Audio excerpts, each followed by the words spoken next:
Jenny, I've just got some background noise coming through from someone there. Yes, could everybody go on mute, please, because we're getting some background noise. Thank you.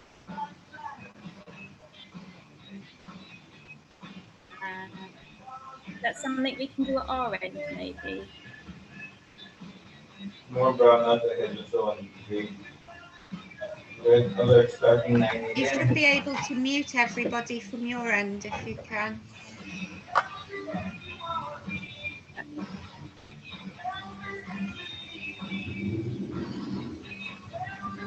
Happy to tell them regardless. I'm just conscious it might be a bit distracting for everyone, although it does sound like very distracting, yes. Come on, you must be able to be. Oh, there we go. Found it. There we go.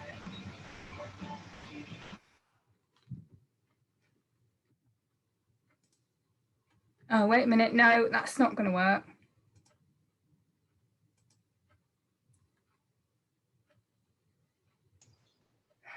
Gemma, you need to unmute yourself. Yes. All right. Can you all hear me now? Yes. Fabulous. All right, good stuff. Thank you for the nods. That's helpful. All right, welcome along, everybody. So I'm here to speak to you today about how to motivate employees. And what I'm going to do is give you a bit of a structure around what motivation looks like, what tactics, generally speaking, work. But then I'm going to drill down into some specifics with regards to how we motivate individuals, because whilst there are certain rules that apply to all, actually motivation is something that works very much on an individual level, and we've all got slightly different strategies that we use for being able to get ourselves motivated. So what I'm going to be finishing up with today is something from the world of what I do, which is NLP, Neurolinguistic Programming. I'll tell you more about that in just a second, it's a bit of a framework that we use for figuring out what an individual's motivations are in a specific, in specific different areas of their life. So I'm going to share with you the questions and what the responses mean when they give them to you, so that you can then pick and choose from some of those different questioning techniques and throw them into the conversations that you're having with your Kickstarters to find out what's really going to fire them up and press their buttons in respect of getting them even more motivated. So before I start diving into the world of motivation and what that all looks like, I will just take some time to introduce myself as well. So I run an organization called People Building. And in terms of what we do, we offer mental health support and resources for employers to share with their employees. So if you are watching this video either on YouTube or you're here live, and you are currently an employer, then, and you're also thinking about making sure that your employees stay on track with their mental health and well-being, then we're the kind of organisation that you need to be reaching out to. So we have an online platform of articles, videos and podcasts to help a team maintain mental wellness. So it's a really proactive approach to mental health in your workplace by making sure that people have the resources that they need to keep their head in a good space. Then we also have a proactive approach to what we do. So we have a mental health team who work within organisations who are all qualified practitioners that your employees can reach out to initially for free to go through a consultation session when they have a specific mental or emotional issue that they would like to address.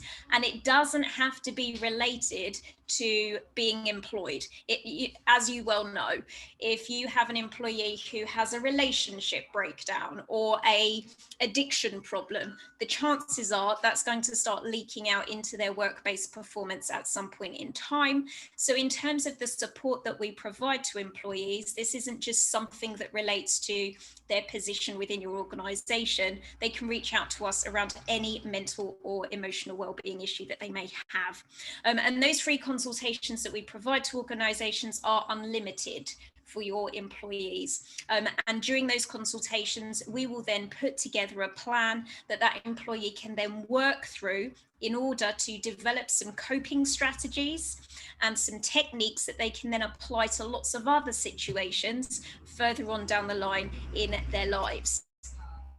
We use NHS approved assessments that measure and provide evidence of effectiveness that can then be used by your HR team, which could be used to support an employee in perhaps coming back to work, or maybe even to challenge employees when they are claiming to have certain conditions that relate to their mental health and well-being. Then you can use our assessments then to make sure that what they're saying is accurate. So feel free to reach back out to me with regard to any of that stuff, and I will give you the details about how to do so when we come to the end of the webinar today. So in terms of me, my background is I am a trainer of NLP, which means that I teach it to an accredited standard to the team that then go out there and put all of this stuff into action, like I've just been telling you about. So we have an expertise in mental health and well-being, meaning that we tend to work directly with individuals who have challenges and provide them with solutions to get them back on track. I'm also a franchisor, so I have an additional company called NLP for Kids, where we specialise in mental health and well-being for children. So that is quite a large team of people. There's about 24 of us in total.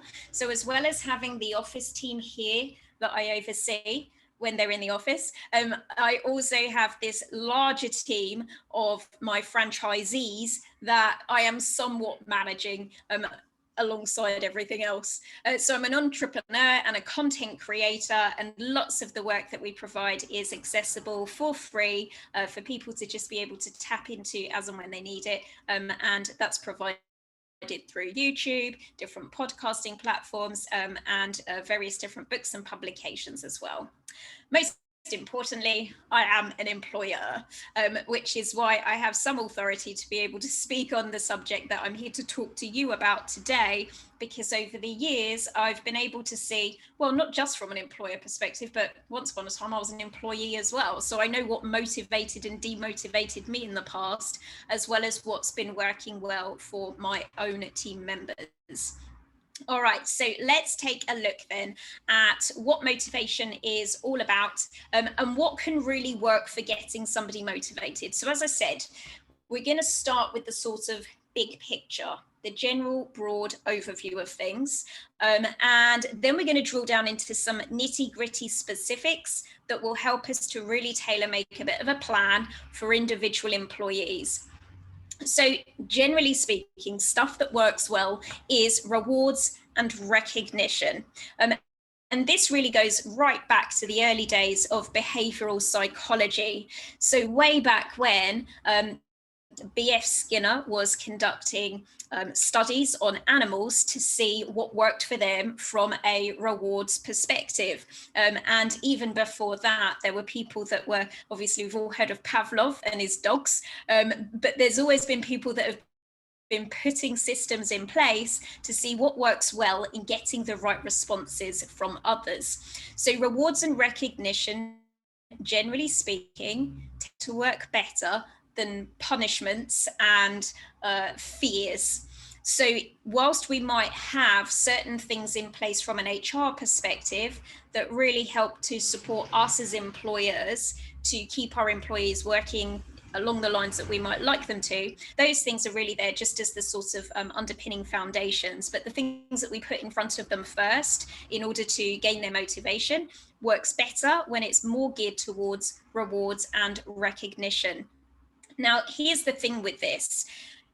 You don't have to go crazy. This doesn't have to be expensive. It doesn't have to be the case that in order to reward someone, it needs to cost the company lots of time or indeed lots of money. In fact, I had a team prior to COVID who were a young team of people, such as we're all looking to employ through the Kickstart scheme, who whilst they enjoyed, you know, the office trips out and various different like evenings out and dinners out and bits and pieces like that we would do, one of the things that got them the most excited and motivated was when I made them a sticker book.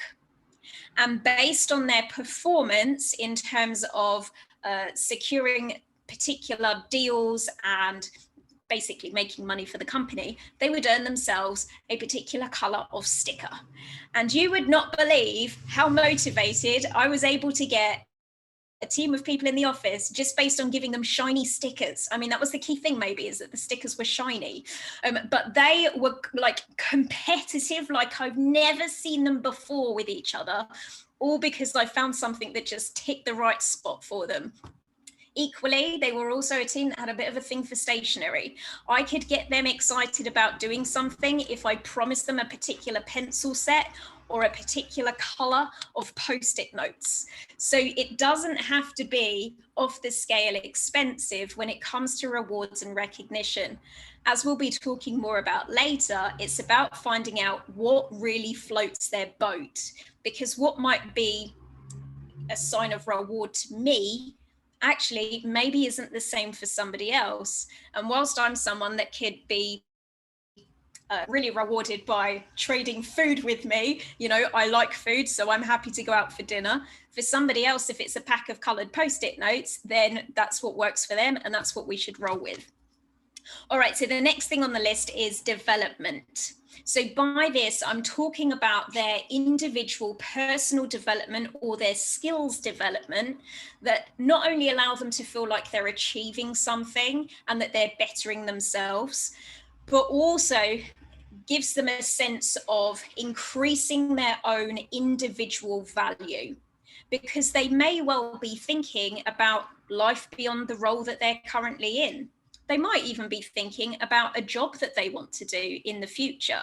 And so if you can put things in place for them now that make them feel as if they're working their way towards a bigger, brighter future, actually, whilst it might be scary, I think sometimes we can think, oh no, but if I give them those skills, they're more likely to leave and fulfill that dream of becoming a midwife or something completely different to what we do in our roles. It can make it feel as if, you know, we might lose them, they might slip through our fingers, and we don't want that if they're a good employee. But actually, if we put those things in place for them that help them feel as if we're really genuinely invested in their future and that we care about what they go on and do next, then actually their sense of, what's the word I'm looking for? Like the way in which they then want to reciprocate is to stay and to work hard during the time that they're here. Now, are they going to stay indefinitely? Certainly not if they've got aspirations to go on and do other things, but that's okay, because what it means then is during the time that they're here, whilst they're working with us, they're really going to be giving everything that they've got to the job, because they feel that sense of reciprocity towards us and want to give back because they know how much we're investing into them. So development can be really important. Another one that can be useful is leadership. Now, not all of us, I for one, work in a very small office. So in terms of carving out some kind of hierarchy here, it's not really an easy thing to do. You know, we're pretty much on a level playing field. But what we can do is think about leadership from the perspective of giving responsibility. Now, not only does that motivate someone because it makes them feel as if they, you know, want to take authority in a particular area and to, you know, maybe feel a bit more respected because they then have that authority. But it also means that from our perspective, we're also motivating them to upskill themselves and become expert at something. So giving them either a leadership role where they have to sort of really polish themselves up because they're setting an example for others, or giving them additional responsibility so that they become an expert in a certain area of work, can also help to keep somebody really motivated. This one we hear a lot about. It's not always the easiest thing to achieve, but that is the work-life balance. Now, it seems perhaps a bit fruitless to say that, well, if you don't, you know, give it everything you've got every single day for every single hour and minute of the day, you know, of course, that's not going to bring out the best in people. But the truth is that eventually people become tired and exhausted, and then they start making mistakes. So we've got to have that balance in there. because if we don't, then we'll just trip ourselves up in the long run. We don't want to end up, you know, like the saying, flogging a dead horse. We don't want to get them to the stage of where they're feeling and acting as if they are completely exhausted. So we've got to keep the balance in there. Now, for us as employers, again, it doesn't have to be overly complex. Make sure people take their breaks when it is break time. And sometimes when you've got your head into something or you've got a bee in your bonnet, it's easy to just let that break time slip away and fade away into the background.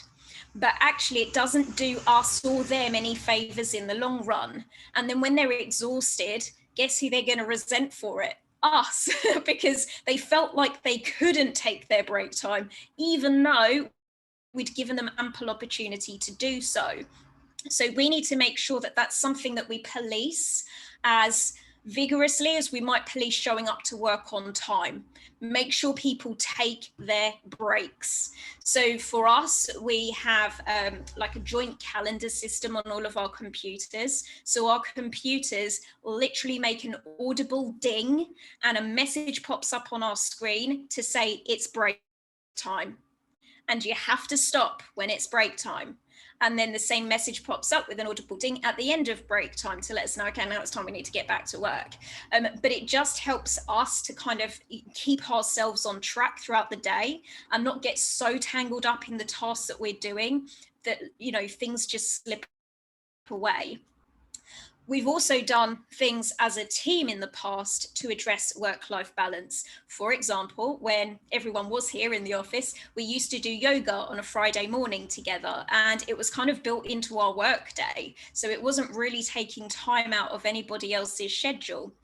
We would then have a breakfast together on a Friday morning, and we'd take it in turns to bring in breakfast. So it wasn't necessarily costing the company extra money, and it was completely voluntary. People could participate or not, but we would use it as an opportunity to run our staff meeting. And it just then makes people feel like there's more of a caring, homely kind of atmosphere to the workplace. And so even if we are working long hours, or we feel like we're spending more of our life here than we do at home, actually then at least this is somewhere that feels like a kind of place we'd want to be, and that's what's important. So on that note, think about your work environment. You know, is it physically somewhere that is comfortable for people to be? Do they have space to like take a break? Is there somewhere comfortable for them to go and sit and chill out? When the weather's like this, hopefully it's sunny where everybody is right now. Like my office happens to be really hot and really stuffy. We don't have good airflow through this building at all, which makes it difficult to work sometimes.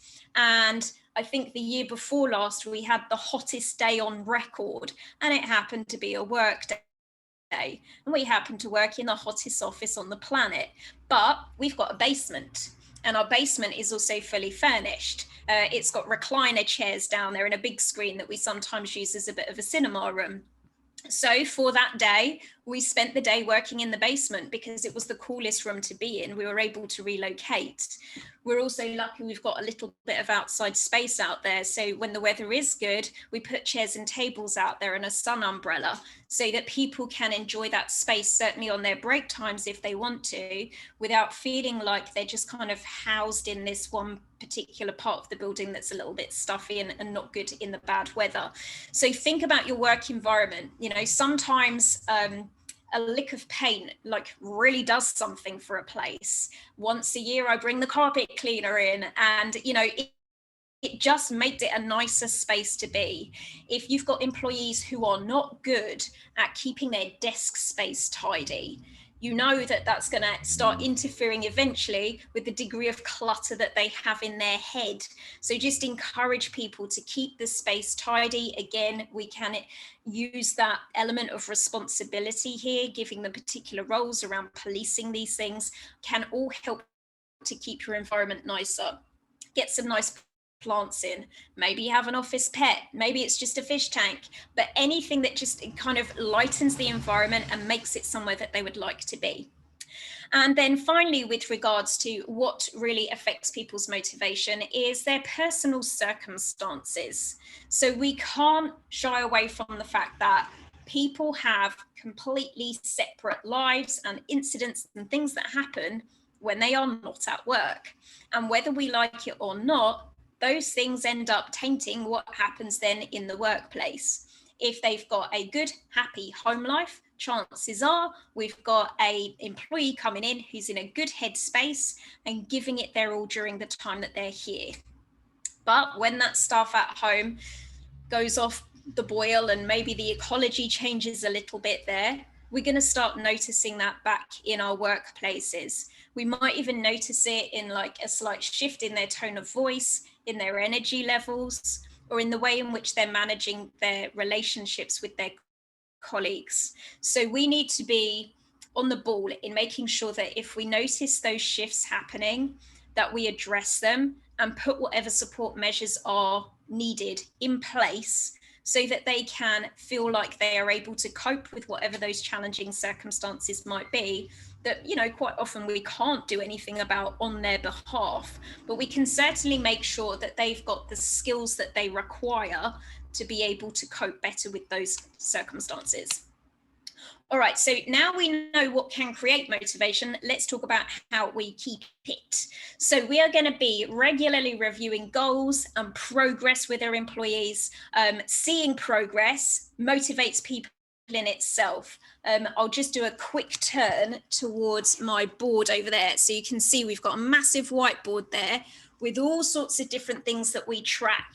We track our social media numbers, we track our inquiries, we track our income, all sorts of different things. And the fact that we track that on a month-by-month basis helps everyone to feel like they want to beat last month's targets and last month's achievements. So seeing progress is an excellent motivator. Make sure that if your employees are making progress, there's a way in which they can visibly see it. We're also going to continue to set new goals, because remember that as soon as you've mastered something, it becomes second nature, and then you can do it unconsciously. That's great. Feels like we're always aiming to be at a stage where we can do stuff without even thinking about it anymore, and it's completely unconscious for us. But the downside is at that stage, it's not challenging anymore. So for example, I had to take over a role that someone else in the office used to do. And the first few weeks really that I was doing this new role, every time I stepped into it, you know, my adrenaline went up, my pulse started beating a little bit harder. I was really thinking about what I was doing. I was kind of crafting out the perfect system. Now I've been doing it for so long, I feel like I've got the perfect system down. I can literally check emails at the same time as doing this other job, because now it's just become easy for me. That sounds great, but actually now it's a little bit boring. So we need to continue to set new goals, think about what needs to be achieved next, and after that, and after that. Tackle one goal at a time, but always keep feeling as if there is something to move on to next. So we want to keep that momentum up. Apparently it takes up to 3 months to develop a new habit. I would say it depends on what habit it is you're looking to create and what your rewards are from doing it, what your payoffs are from doing it as well. So depending on which particular essay you read, which particular article you might be tapping into, sometimes that claims to be as little as 30 days, sometimes it's as many as 3 months to develop a new habit. But the key thing is that routine and doing something over and over and over again is what helps it to become automatic, which is then when we see it shift from being something you consciously have to think about doing to something that is unconscious and you can do without having to think about it quite so much anymore. Make sure that we've got mentors in place. So we don't want our new employees kind of coming in and being a little bit free and just kind of drifting through the workplace, gradually picking stuff up as they come along. We want to make sure that there is someone who is coaching them through this process, not just to keep them motivated, but to keep them doing the right things and to keep them on track so that they know where they are now and where it is they're going to. And there is someone who is taking them through each step of that journey. It can be easy to let that slide when they've reached a point where it seems like they know what they're doing. And it's like, oh, good, now I can, just leave them to it a little bit. But our mentors need to be going back and checking in with them, because that's when stuff might start to slip otherwise. Sometimes it's a good idea to get, if you've got more than one Kickstarter starting at the same time, for example, get them doing that role with each other, not necessarily mentoring fully, but certainly checking in on what each other is doing, because again, it can add to that feeling of responsibility and authority. And finally, we need to surround ourselves with positive people in order to stay motivated. So that somewhat dips into what we've said already about thinking about our employees' wider circle beyond work. Who are they being influenced by? Sometimes we might find ourselves almost in competition with some of those other influences that they have. But certainly whilst they're in the workplace, we want to make sure that the people they're coming into contact with whilst they're with us are positive people, that they are problem-solving types of people, because they're at a point when they are learning and they're open to learning with any luck. And so anything that we say or do can really form an impression on them, can rub off on them. And if we can give an impression of positivity and problem solving, we're going to cultivate employees here then who are able to manage their own tricky circumstances when they show up, and also be better geared to ward off things like anxiety.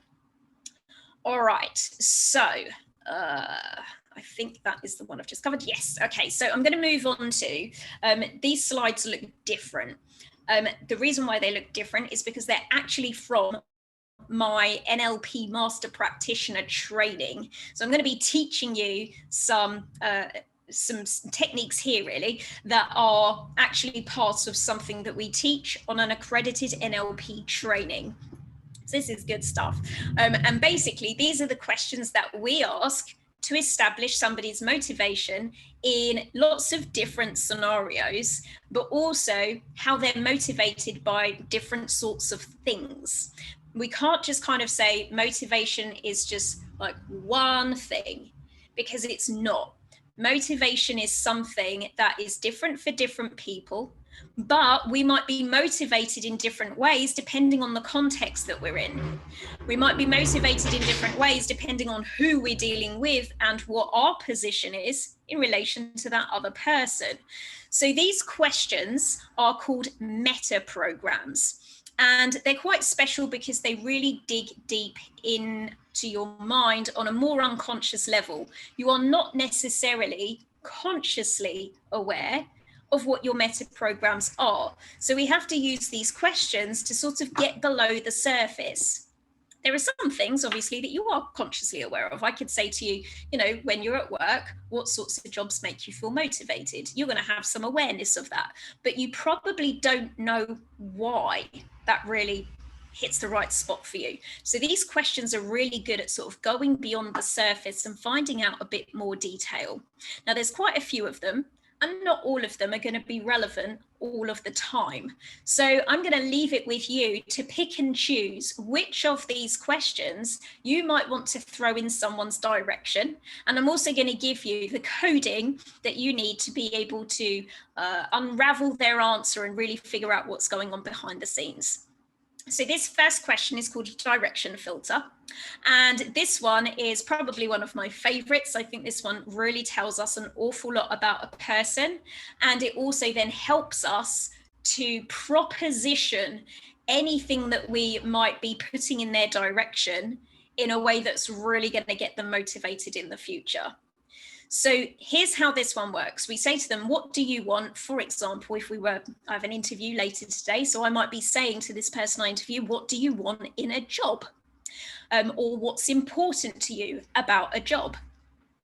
And when this interviewee responds, I'm going to be listening, obviously, to what she says, but I'm also going to be listening to how she says what she says. So let me give you an example. If my interviewee later today responds with, I am from a job, I'm wanting for it to fulfill me. I'm looking to earn some really good money. And overall, I just want to feel like I'm making a difference in the world. She's just stated 3 very positive things. Okay, so earning more money, feeling fulfilled, making a difference in the world. So we would refer to that as being toward. She's going toward something positive. If she responded with, I want to be fulfilled, I want to make a positive difference in the world, but ultimately, I know I need to earn some money because I don't want to be broke. That would be towards with a little bit of a way, because she stated 2 positive things, but the third one was actually about getting away from something negative, not having money. She might say both toward and away from equally. So she said, I want to be fulfilled. I want to feel motivated every single day. I need to make sure that I'm earning some money. And ultimately, I don't want to be sitting around at home bored all day. That's going to be an equal balance of towards and away from. And so away from, a little towards, you can understand, and completely away from, this person might sound to us if they're being super negative, but some people are just wired this way. So they say, well, I don't want to be sitting home all day feeling bored, and, you know, I don't want to go broke. And the last thing I want is to get to the end of my days and realize I've not achieved anything with my life. That one would be entirely away from, because they are focusing on getting away from the negatives rather than moving towards the positives. Now, I'm not at this point in time going to make any particular judgments about which of those kinds of people is best, because it largely depends on the job that you are offering them. For some jobs, it's really important that we've got someone who is super positive and toward focus. For some jobs, though, we need someone who's an away from. You might be thinking, when do we need a person who's so negative like that? Well, if you've got an aircraft engineer, you need someone who's going to be checking over the aeroplane before it takes off to say, is there anything that's broken? What might go horribly wrong with this plane? You don't want the kind of person that goes, it's all going to be fine. That doesn't matter, that's a bit rusty. No, I'm sure it'll be all right. We don't want towards people as aircraft engineers. We want away from people who are thinking worst case scenarios. So it depends on what job it is as to what kind of person you might need. But ultimately, the reason why I'm telling you about this is so that when you have established whether your employee is driven by moving towards or moving away from, or somewhere, you know, a little balanced and in between the two, the next time you go to them and say, I've got something new for you to learn, I've got a new project for you, I've got something that I need you to do by next Friday, you want to put it to them in the way that ticks their boxes. If they were towards, tell them about all of the good stuff. If you notice that they're very away from, you're going to tell them about what will go horribly wrong if they don't do this thing for you. All right, so that's the reason why I really like this direction filter, because then we can really kind of hit the hot spots that individual people have once we know how they're wired. All right, so the next one we have is a reason filter. So this is finding out the reason why someone does what they do. And the question is, why are you choosing to do what you're doing? So what we're listening out for in the response here are words called modal operators, or if you've ever been in teaching or you have children who are in primary school, you may know these words as modal verbs. So these words either imply possibility, so, you know, it could be this or it could be that. Necessity, it has to be this or it has to be that, or a little bit of both. So again, we've got balance. So possibility words would be words such as can or can't. They would be words such as may not. They might be words such as would or wouldn't. Okay, those all imply possibility. Necessity just feels a bit more rigid. That's probably the best way I can describe the difference between them to you. So necessity could be things like must not, have to, or have not. Okay, so these words feel like a lot more locked in. So what we're finding out here from someone when we're talking to them about why they want the job, why they're doing the job that they're currently doing, why they're doing what they're doing with us right now, like, why did you choose to do it like that? We're going to be listening out for, is it something they feel that they have to do, or are they doing it this way because they're choosing to do it? And again, we can then use that to cultivate responses to them in the future when we want to proposition something to them or get them motivated to do something. Go with the way that they like to talk. All right, next one. Frame of reference filter. So this is quite useful if we are looking for our employees, maybe to start interacting with others, or even to start taking more leadership towards others. And this one gets them to tell us, even though they don't realize that they're telling us, but it gets them to tell us whether they are motivated just by thinking about things from their own perspective, or if they get motivated by the perspective of what's going on for others around them as well. So we might ask the question, how do you know when you're doing a good job? If they responded with something like, you know what, I feel it in myself, I see that I'm getting good results from what I'm doing, and I'm getting lots of praise. So yeah, you know, I basically, I can see it from what looks good, what doesn't look good, and I know which track I'm on. So that's going to be mainly internal. All right, so that person is saying, like, I know within myself. If we said to them, how do you know when you're doing a good job? And they go, well, if my boss gives me the right amount of praise for doing what I do, and they tell me that I'm on track with stuff, and the customer sounds really positive, and I know that they've had a good experience with me, that's going to be all external. I know that I'm doing a good job because my boss told me, and because the customer gave me a smile and they sounded pleased. So it's coming from outside of them. So balanced is obviously going to be a little bit of the two.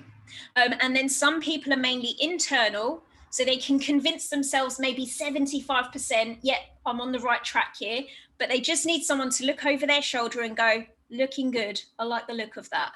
And that's their external check fulfilled, then they know they're doing a good job. For other people, they need the output from outside of them. They need someone to continuously say to them, okay, looks good to me. Next stage, yep, you're still doing, yep, you're still on the right track. And then they know within themselves, then they kind of do their own internal checkbox of going, oh yeah, I think I'm on track with it now. I think I'm doing okay. So they're going to be external with an internal check. Again, sometimes this is stuff that's useful for us to know at an interview stage, because actually, if we have the kind of job available where we need them to be independent and we need them to be confident within themselves, we don't want someone who's very external, because they're probably going to annoy us because they're going to be checking everything all the time. Equally, if we've got the kind of job available where maybe we need them to get lots of supervision from others to be able to do this job really well. We don't want a maverick. We don't want someone who's overconfident and is just going to kind of run with something and then find out they've gone in the wrong direction. We might need someone who is more external in that instance. All right, I'm hoping this is all making sense so far, because I'm aware this is from my weird and wonderful world of NLP and I think it's really great and helpful, but you have to kind of cultivate it to make it work for your own circumstances. All right, so our next one is a convincer, representational filter. So how do you know when someone else is good at what they do? So basically, what causes you to be convinced that someone else is good at what they do? The reason why it's useful for us to know about this motivation strategy is because we're employing young people through the Kickstart scheme, and young people get influenced easily. If they're going to be influenced by other people in the workplace, we want them to get influenced by the right ones, because we've all got that one employee that we don't really want influencing the new people. So when we say, how do you know when someone else is good at what they do? We're going to be listening out for whether they tell us about what they hear, what they see, what they read, or what they physically do and put into action. And again, this is simply so that we can then go, right, thanks very much for that information. Next time we need to convince that employee, we're going to make sure that we either tell them because they like to hear it, or show them because they like to see it, give them a document because they like to read it, or demonstrate it to them alongside them because they like to get their hands dirty and do the doing of it. Okay, next one. So this one relates to our convincer demonstration, but now we're finding out how many times does someone need to do something to demonstrate that they're good at what they do before you get convinced. For some people, it's automatic. Okay, so for some people, if you say to them, how often does someone need to demonstrate to you that they're competent, that they can do their job well before you're convinced? If they say, oh, you know, I just automatically trust that they're good at their job, then that may be helpful in some instances. But for our new employees, again, we might want to be thinking about who's going to be the mentor for this person. Because if our new employee gets convinced automatically, they need to see it done perfectly the first time, every time, because they're going to get convinced and influenced automatically. For others, it might be a number of times. It may be a period of time, so after 2 or 3 months. Or it may be that they remain a little bit skeptical always. And so you need to consistently demonstrate competence to them for them to stay on the right track and to be influenced in the right way. Okay, so now we've got our management direction filter. So again, this is one that is useful when we are giving some responsibility or some leadership to our employees. So, but there are 3 questions. We have to ask all 3 of these questions to really be able to understand their answer. Do you know what you need to do to be successful on a job? Do you know what someone else needs to do? And do you find it easy or not so easy to tell them what they need to do? Now, if they said, yes, I know what I need to do to be successful on a job. Yes, I know what someone else needs to do to be successful on the job. And yeah, I can tell them. Then that is going to be someone who is self and others. So they can manage themselves, but they've also got the capabilities to manage other people. If we said to them, do you know what you need to do to be successful on a job? And they go, yep. And you go, do you know what someone else needs to do? And they go, no. And then you say, so, okay, would you find it easy or not so easy to tell them? They're probably going to say no. That person is going to be self only. So this is someone who can manage themselves well. They can keep their own motivation levels up, but they're not going to do well at motivating anybody else because they are self-focused. If we said to them, do you know what you need to do to be successful on a job? And they go, no. And you go, oh, do you know what someone else needs to do? And they go, oh, yeah. And do you find it easy or not so easy to tell them? Oh, yeah, I can tell them what they need to do. We do meet these people sometimes, don't we? Where it's like, I don't know what I need to do, but I know what everyone else needs to do. And I don't have a problem telling them about it. Then that's going to be someone who is others only. And again, it may depend on your organization and the role that you have available as to whether or not that's going to be something that's of help to you or not. Okay, this is a really useful one for us to check in with our employees about, and this is our action filter. So what we're finding out here is how quickly and proactively someone is going to react when they come into a difficult situation. So the question is, when you come into a situation, do you usually act quickly after sizing it up, or do you do a complete study of all the consequences and then act? So if they say, I just get in there and do what needs to be done, that is someone who is active. If they say, I take a look at things, I take a step back, I think it through, I make a list, that's someone who's reflective. If we have someone who says, I go in there, I take care of the immediate stuff, and then I think about what else still needs doing, and I spend a bit of time planning what my next stages are going to be, that's going to be both. And if we have someone that says, I get someone else, then they're inactive. Okay, maybe less helpful to us. Now, again, think about the role and the responsibilities that you're going to be giving to your Kickstarter. Do you need someone who is active or reflective? Because different things are going to demand different skills from different people. If you are working in a healthcare situation, let's say you're a paramedic, you want someone who's going to be active. We don't want someone who goes, let me just kick back for a little bit whilst I weigh up this disaster scenario that's just unraveled before my eyes. We need someone who's going to kind of jump in there and start taking action straight away. However, there are some situations where it might be worse if someone acts too quickly. You know, we've all had a situation where we've maybe slept on something and then the next day gone, oh, now I know what I need to do. But if you'd have dealt with it when you were anxious or stressed out, you wouldn't have had such a good response to it. So some things require people to be reflective. So think about what it is that you're going to need. Make sure that you're putting your Kickstarter into a role that's going to motivate them in the right way. Okay, so then we have our affiliation filter. This tells us about how our employee is motivated in respect of working by themselves or working with others. The reason why this one is useful for us to know about is because the starting line on anybody's CV is, I work well independently and with others.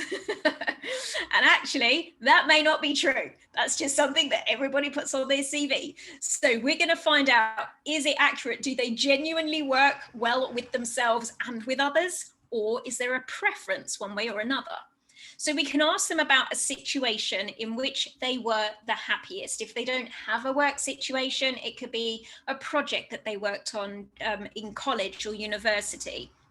So a situation in which you were the happiest, but this is a one-time event, okay? It's not something that happened every single day. The reason why we don't choose something that they did every single day is because that's something they then do out of habit, rather than something that they did out of, novelty and choosing the way in which they managed it. So we listen to what they have to say, and what we're going to be listening out for is, do they seem to be talking more about them working independently? Is that the bit that they sound most excited about as they tell us about this work situation? Do they sound most excited by the fact that they were working with others? Or do they sound most excited by the fact that they were managing other people? And that level of excitement is going to give us an insight into how they get motivated. Do we then, therefore, motivate this person by having them work in solitary confinement? Or do we have this person motivated because we put them onto tasks with other people? Maybe we get them motivated by taking the next newbie under their wing, and so they get a sense of managing other people in that way. Okay, there's two more I'm going to share with you, but it's not all of them. Trust me, there are more. So the next one is work preference filter. So similar to the last one. So we could ask this independently, or we could just apply the answer that they gave us to question number 8. So tell me about a work situation in which you were the happiest at one time event. We're listening out for, are they talking mainly about physical stuff that they came into contact with during that work situation? Do they tell us and sound more excited by particular systems that they were either building or following? Or are they most excited and motivated by the people that they were working with? Again, a useful one for us to ask, maybe at an interview stage, or whilst we're still carving out their role for them. Because now we know, is this someone who really gets their kicks from working with other people? Or do I need to give them the back-end system of our website to be playing with because they're really into systems instead? All right, so the final one I'm going to share with you today is the primary interest filter. And for this one, you can ask this real curveball of a question. Tell me about your favorite restaurant and what is it about it that you like? So again, when we have someone just describing this, what they like about it, they're either going to be talking about the people, the place, the things that are there, the activities, or if they're really fixated on like it's got a great menu, then it's going to be information. And so we can use this breakdown. It may be a crossover, not necessarily just one thing that they will gravitate towards here, but listen out for what things they raise, because then that's going to really help us to shape the environment that this person works in and how we keep them motivated in that environment. Are we giving them enough contact with people? Does our physical space float their boat and make them feel motivated to be in it? Do they enjoy the things that they're doing? Do we need to put more information in their direction? Do they need to be like physically doing more stuff, getting their hands dirty, doing different things? All right, so find out from them what motivates them in respect of your physical environment by asking them about their favorite restaurant. All right, so those are the 10 different meta programs that I wanted to share with you. There's actually, I think, 19 in total. So there's certainly a good watch of additional ones in there that might be helpful for you to look at some point later on down the line. And I would also recommend that you get someone else to ask these questions of you, because we always seem to sort of gravitate naturally towards people who have similar meta programs to us, because it's easier from a rapport building perspective to be around people who are like you. But when you're aware of what your differences might be, that can be helpful then, because you know that you might need to put in a different kind of effort or a little bit of extra thought in place to be able to offer things to your employees to motivate them, which is different to what your own personal preferences are. All right, and that is everything I wanted to share with you for today. So if you have found this content both useful and interesting, I'm going to flash up some information just here so that you can reach out to us in the future for more freebie stuff, more free content. Go to youtube.com/people building, because we have a channel there is a new upload at least once a month, and it's normally a sort of 20 to 40 minute video where it gives you an overview of all sorts of different useful things for you to be using both for yourself but also for employees in the workplace. And you'll also find in the description box of each video a link to the audio version, which you can access via any podcasting platforms. And anything else that you wanted to ask about, if you're interested in exploring those meta programs a little bit more, or indeed looking at the support that we provide to organizations, which you can tap into on a monthly basis by paying a membership fee for a certain number of employees, then you can reach out to me via gemma@peoplebuilding.co.uk. All right, I'm going to hand you back to Jenny. Unless, Jenny, is there any other bits and pieces you need me to address there? Oh, you're on mute. I don't think there is, no. There's nothing in the chat box that anyone's put on. Does anyone else have any questions at all? Just wanted to say a huge thank you. That was great, Gemma. Thank you. Did a lot of recruitment many years ago, so it's just really refreshed my memory for getting ready for the Kickstarter. So thank you for that. You're very welcome. Thanks for being here. Anyone else?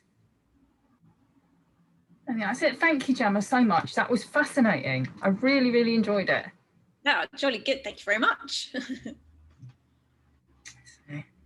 Right, if there's no more questions, then I think we'll wrap it up there. Thank you so much for your time, Gemma, and for everyone for attending. And we'll get the recording out to people later today. Excellent. Take care, everyone. Bye. Thank you. Bye.